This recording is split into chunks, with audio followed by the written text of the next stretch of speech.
Kejaksaan Negeri Lubuk Linggau nerima pelimpahan 2 tersangka sama barang bukti kasus dugaan pemalsuan dokumen yang melibat ke PT GPU.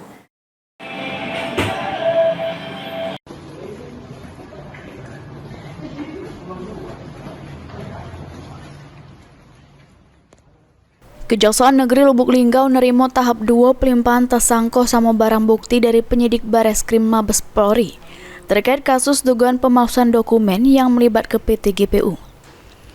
Pelimpahan yang mencakup 2 tersangka yakni BW sama DP, tersangka merupakan staf PT SKB.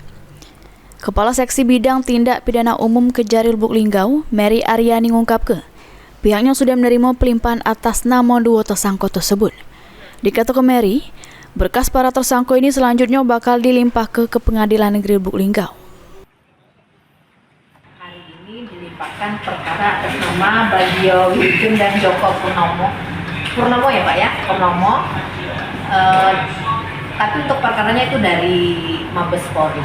Mabes Polri, jadi Lokusnya ada di sini, jadi kita terima pelimpahan dari Kejaksaan Agung. jadi P21 hari ini Enggak, P21-nya sudah dari Kejaksaan Agung. Di tahap 2. Tahap 2, penyerahan tersangka dan barang bukti. Sudah kita lakukan pengecekan terhadap tersangka dan barang bukti. Itu sudah lengkap ya. Berikut barang buktinya seperti apa, Bu? Pasti sudah lengkap, sudah kita cek.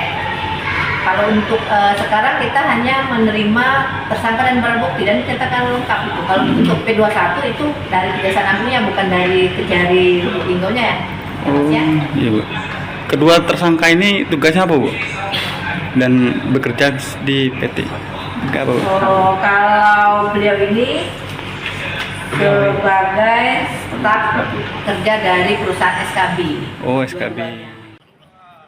Para tersangka dikenakan pasal 263 ayat 1 KUHP, junto pasal 55 ayat 1 ke 1 KUHP, atau 2, pasal 263 ayat 2 KUHP, junto pasal 55 ayat 1 ke 1 KUHP dengan ancaman hukuman 6 tahun penjara. Tim Liputan, PAL TV.